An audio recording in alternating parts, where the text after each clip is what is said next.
Hello friends, welcome to learning Himachal. Learning Himachal के platform पर आपका स्वागत है। आज के सेशन में हम डिज़ास्टर मैनेजमेंट के कुछ और एमसीक्यूज़ आपके साथ देखेंगे। हमारे पास हमारा फर्स्ट क्वेश्चन है, in northern hemisphere the wind of the tropical cyclone blows in anti clockwise direction, straight, none of the above. तो नदर्न हेमिस्फेयर में आपके ट्रॉपिकल साइक्लोन की डायरेक्शन क्या होती है, क्वेश्चन आपसे ये पूछा गया है। और आपके नदर्न हेमिस्फेयर में जो ट्रॉपिकल साइक्लोन होगा उसकी डायरेक्शन कैसी होती है, एंटी क्लॉकवाइज डायरेक्शन। ठीक है, इसका क्या मतलब है, अगर यहाँ पे नदर्न हेमिस्फेयर की बात हो रही है और नदर्न हेमिस्फेयर में ट्रॉपिकल साइक्लोन आपका एंटी क्लॉकवाइज डायरेक्शन में मूव कर रहा है, यहाँ पर अगर आपसे सदर्न हेमिस्फेयर की बात की होती और सेम क्वेश्चन आपसे पूछा होता ट्रॉपिकल साइक्लोन की डायरेक्शन के बारे में, तो आपकी डायरेक्शन क्या हो जाती फिर, क्लॉकवाइज डायरेक्शन। ठीक है, तो हमें ये ध्यान में रखना है कि इस क्वेश्चन से दो क्वेश्चन आपके सॉल्व हो सकते हैं। ठीक है, अगला क्वेश्चन है हमारा, tropical cyclones rarely develop with in 5 degree of equator because Coriolis effect is. देखिए, इक्वेटर के ऊपर आपसे कॉरियोलिस इफेक्ट के बारे में पूछा जा रहा है कि वीक होता है कॉरियोलिस फोर्स इक्वेटर पर, मॉडरेट होता है, स्ट्रॉन्गेस्ट होता है, या नन ऑफ द अबव।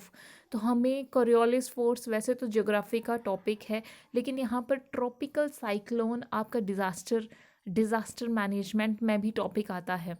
तो कॉरियोलिस फोर्स के बारे में पूछा है कि इक्वेटर 5 डिग्री इक्वेटर की बात की हुई है। देखिए, एक बात हमेशा ही ध्यान में रखनी है कि कॉरियोलिस फोर्स इक्वेटर पर मिनिमम होती है ना, वीकेस्ट होती है, वीकेस्ट। ठीक है, तो आपके इस क्वेश्चन का जो आंसर हो जाएगा ये हो जाएगा, कॉरियोलिस फोर्स 5 डिग्री इक्वेटर पर वीकेस्ट होती है। ठीक है, ट्रॉपिकल साइक्लोन एक इम्पॉर्टेंट टॉपिक है, इसके ऊपर हम जब डिटेल में डिस्कशन करेंगे तो वीडियोस बाकी लेकर आएंगे। ठीक है, अगला आपके पास क्वेश्चन है,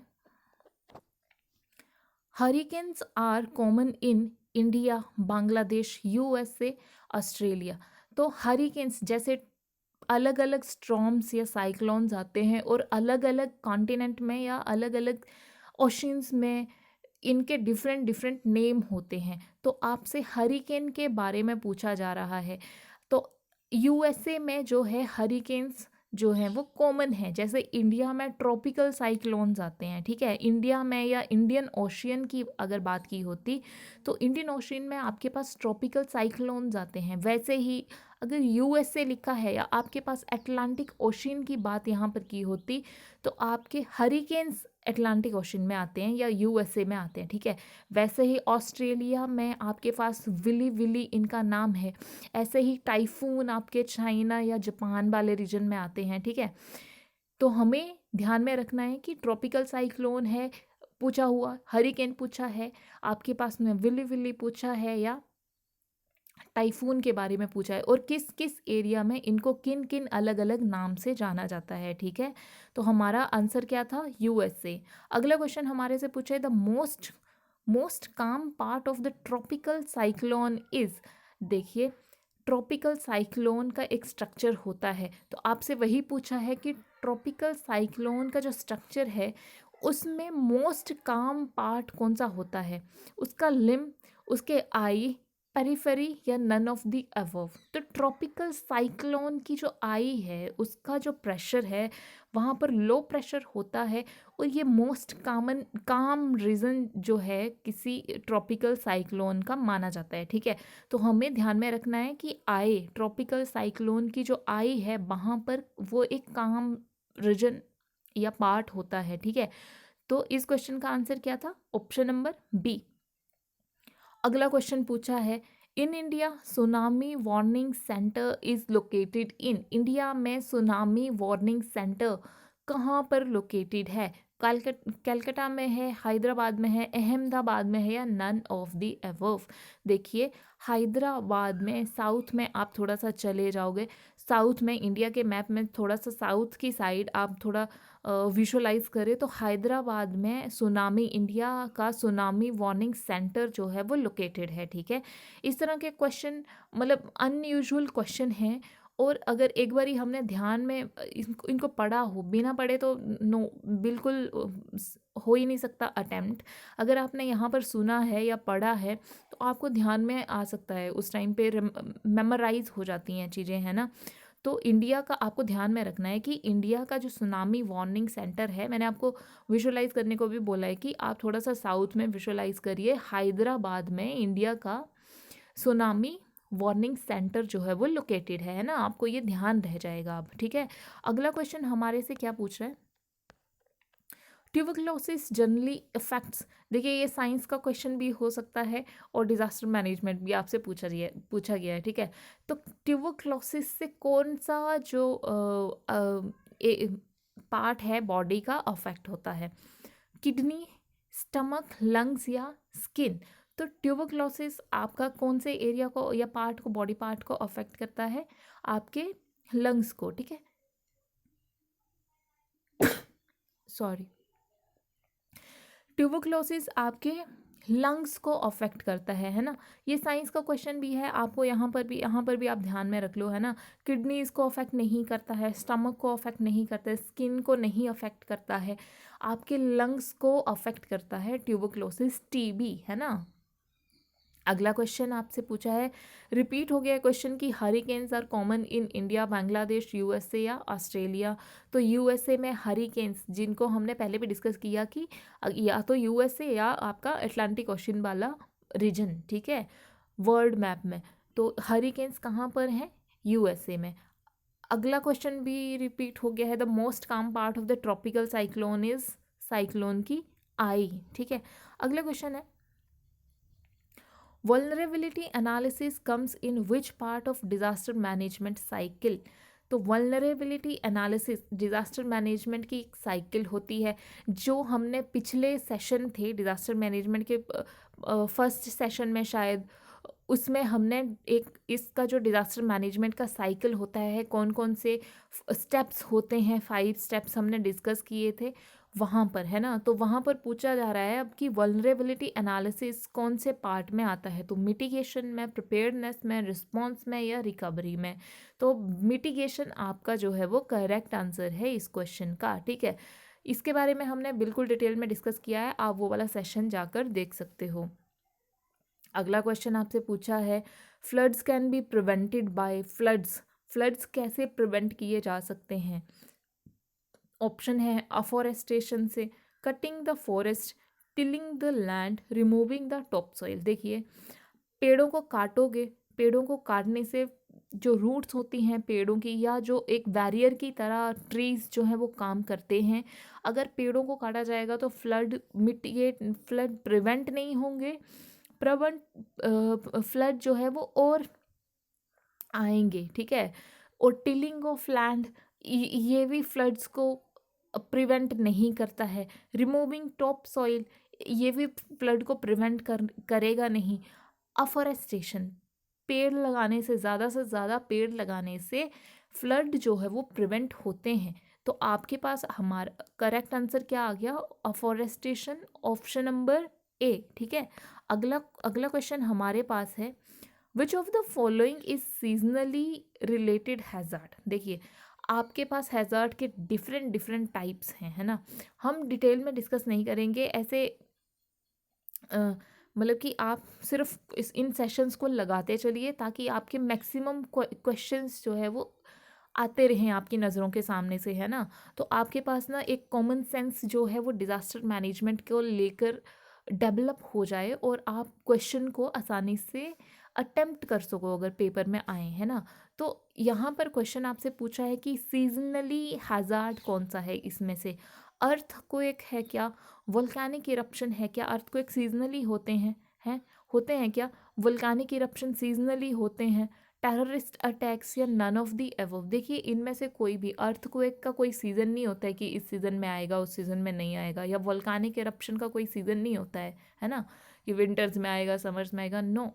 टेररिस्ट अटैक का कोई सीज़न नहीं होता है, ये कभी भी आ सकते हैं, है ना। तो आपके पास करेक्ट ऑप्शन क्या है, नन ऑफ द एबव, है ना। कॉमन सेंस बेस्ड क्वेश्चन था, इजीली अटेम्प्ट किया जा सकता था, लेकिन ज़्यादा सोचोगे तो फिर तो, है ना। अगला क्वेश्चन है, the level of harm bye a hazard is governed bye magnitude of the hazard, frequency of the hazard, intensity at the impact point। देखिए, लेवल ऑफ हार्म, किसी कोई हैजार्ड आया है ना, उसका वो कितने, उसकी क्या मैग्नीट्यूड था, कितनी उसकी फ्रीक्वेंसी थी और कितना इंटेंसिटी थी, ये सारे के सारे फैक्टर जब मिलेंगे इनके बेसिस के ऊपर देखा जाएगा कि कितना नुकसान हुआ है किसी पर्टिकुलर एरिया में कोई पर्टिकुलर डिज़ास्टर के कारण, है ना। उस उस डिज़ास्टर की फ्रीक्वेंसी कितनी, मतलब कि इंटेंसिटी के साथ वो डिज़ास्टर आया है, या कितनी उसकी फ्रीक्वेंसी थी, या कितने मैग्नीट्यूड का था। से फॉर एग्जांपल अर्थक्वेक अगर कम मैग्नीट्यूड का है ना, अगर कम मैग्नीट्यूड का अर्थक्वेक आया है, कम इंटेंसिटी या कम फ्रीक्वेंसी का अर्थक्वेक आया है, तो नुकसान कम होगा, ऑब्वियसली कम होगा। वहीं अगर अर्थक्वेक जो है वो 7 से ऊपर चला गया है ना, स्केल्स, डिफरेंट डिफरेंट स्केल्स के ऊपर, अगर वो ज़्यादा इंटेंसिटी के साथ डिज़ास्टर आया है, अर्थक्वेक आया है, या ज़्यादा फ्रीक्वेंसी है, उसकी मैग्नीट्यूड ज़्यादा है, तो वो नुकसान भी ज़्यादा करेगा, उसका लेवल ऑफ हार्म भी ज़्यादा होगा। तो ये सारे के सारे फैक्टर्स जो हैं, ऑल ऑफ द अबव जो है वो गवर्न करते हैं किसी भी हैज़ार्ड से होने वाले लेवल ऑफ हार्म को, है ना। तो ये भी एक कॉमन सेंस बेस्ड क्वेश्चन था, और ऐसे ही क्वेश्चंस हमको अटेम्प्ट करते रहने हैं और अपनी कॉमन सेंस डिज़ास्टर मैनेजमेंट के लिए डेवलप करते जानी है ना। अगला क्वेश्चन था हमारे पास, तो क्या था आंसर, क्या था, ऑल ऑफ द एबव इस क्वेश्चन का करेक्ट आंसर था। अगला क्वेश्चन है हमारा, the total flood prone area in India is. इस क्वेश्चन को भी हमने पहले अपने पिछले किसी सेशन में डिस्कस किया है ना। तो इंडिया में फ्लड प्रोन एरिया कितना है, आई थिंक ट्रॉपिकल साइक्लोन वाला क्वेश्चन था वो, है ना। नेक्स्ट क्वेश्चन जो है वो डिस्कस किया था। तो इस क्वेश्चन को देखते हैं कि total flood prone area India का कितना है, 30% है, 20% है, 12% है, या 10% है। तो ध्यान में रखना है कि इंडिया का जो फ्लड प्रोन एरिया है दैट इज़ 12%, ठीक है। 12% एरिया है इंडिया का जो कि फ्लड प्रोन एरिया है, ठीक है। अगला क्वेश्चन है, the total cyclone prone area in India is A 50%, B 10%, C 8%, D 20%। Yes, तो 8% इंडिया का जो एरिया है दैट इज साइक्लोन प्रोन। और साइक्लोन भी कहाँ पे आते हैं, एक साइड पे हमारे पास अरेबियन सी है, सेकंड साइड ईस्टर्न साइड पे हम देखेंगे तो बे ऑफ बंगाल है। तो जितने भी साइक्लोन्स या साइक्लोन्स इंडिया में आते हैं, ट्रॉपिकल साइक्लोन्स, उनका 80% जो साइक्लोन है वो कहाँ पर ओरिजिनेट होते हैं या कौन सी साइड पे आते हैं, तो दैट इज़ ईस्टर्न साइड पे आपके बे ऑफ बंगाल रीजन में आते हैं, ठीक है। तो यहाँ पर क्वेश्चन आपसे क्या पूछा है कि total cyclone prone area in India is how much, तो कितना है, 8% एरिया जो है वो इंडिया में दैट इज़ साइक्लोन प्रोन, ठीक है। अगले क्वेश्चन की तरफ चलते हैं, which one of the following is a geological disaster, ठीक है। तो टाइप ऑफ डिज़ास्टर, है ना, टाइप ऑफ डिज़ास्टर आते रहेंगे, हम डिस्कस करते चलेंगे, आपका सिलेबस कवर हो जाएगा, या मोस्ट ऑफ द क्वेश्चंस जो बन सकते हैं वो आपके कवर हो जाएंगे, ठीक है। तो जियोलॉजिकल डिज़ास्टर के बारे में आपसे पूछा है, कौन सा डिज़ास्टर इनमें से जियोलॉजिकल डिज़ास्टर है, सुनामी है क्या, स्टॉर्म सर्ज है, फ्लड है, वाइल्ड फायर है। तो वाइल्ड फायर आपका नेचुरल और मैन मेड दोनों ही हो सकता है। फ्लड आपके नेचुरल डिज़ास्टर्स हैं, स्ट्रॉम आपके नेचुरल डिज़ास्टर्स हैं, सुनामी आपका क्या है, it's a kind of geological disaster, है ना। सो सुनामी जो होगा इस क्वेश्चन का राइट आंसर होगा। अगले क्वेश्चन की अगर हम बात करें, the state disaster management authority is headed by, इस क्वेश्चन को भी हमने अपने पिछले सेशन में डिस्कस किया है, वहाँ पर 2 क्वेश्चन थे, वो नेशनल डिज़ास्टर मैनेजमेंट अथॉरिटी के बारे में भी था और स्टेट डिज़ास्टर मैनेजमेंट अथॉरिटी के बारे में भी था। तो यहाँ पर अगेन क्वेश्चन रिपीट हुआ है, the state disaster management authority को हेड कौन करते हैं, governor, CM, secretary of the state, या नन ऑफ द अबव। देखिए, नेशनल लेवल पर नेशनल डिज़ास्टर मैनेजमेंट अथॉरिटी की बात आती है तो वहाँ पर हेड होते हैं हमारे prime minister, that is PM. And state level पर बात आती है तो वहाँ पर हेड होते हैं आपके CM of the concerned state. ठीक है, तो ये क्वेश्चन ध्यान में रखना है ना।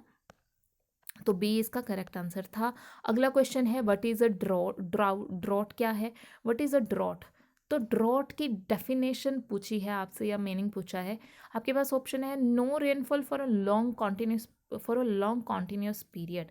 सेकंड क्या है? Heavy rainfall for a long continuous period, moderate rainfall for a long continuous period, none of the above. देखिए ड्रॉट सूखा, सूखा का मतलब है कि रेनफॉल आपकी नहीं होगी, मिनिमम रेनफॉल होगी या ना के बराबर रेनफॉल होगी, जिससे वहाँ पर सूखा पड़ जाएगा, ड्रॉट आ जाएगा। ठीक है, तो नो रेनफॉल, और वो भी कॉन्टिन्यूस एक लॉन्ग टाइम पीरियड के लिए। ठीक है, तो आपके पास क्या आंसर क्या है आपका इस क्वेश्चन का? No rainfall for a long continuous period.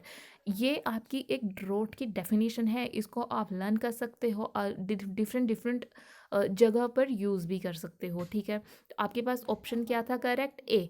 अगला क्वेश्चन है हमारे पास Sahel region of West Africa known for. देखिए यहाँ से आप इतना भी ध्यान रखिए कि साहेल कोई रीजन है, वो कहाँ पर है? अफ्रीका में है ना, साउथ आपके वेस्ट अफ्रीका में है। अब यहाँ पे ये साहेल रीजन है, ये क्या है, क्या किस चीज़ के लिए इसको जाना जाता है? तो आपके पास ऑप्शन है रिकरिंग ड्रॉट आते हैं यहाँ पर, फूड क्राइसिस है, फमाइन है। देखिए कैसे एक सिचुएशन से दूसरी सिचुएशन जो है या कंडीशन जो है वो लिंक्ड है। साहेल रीजन एक ड्रॉट प्रोन रीजन है, यहाँ पर सूखे की स्थिति है।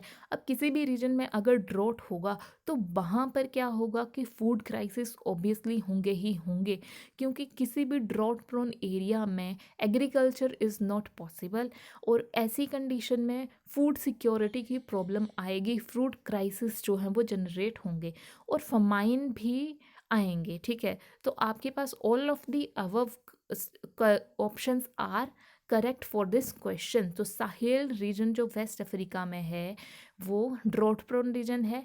ठीक है, और बाकी की कंडीशंस जो हैं आपको कोरिलेट कर लेनी है। अगला क्वेश्चन हमारा है इन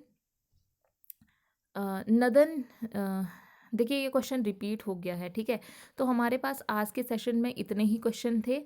अब मिलेंगे हम अब अपने नेक्स्ट सेशन में, तब तक के लिए थैंक यू सो मच।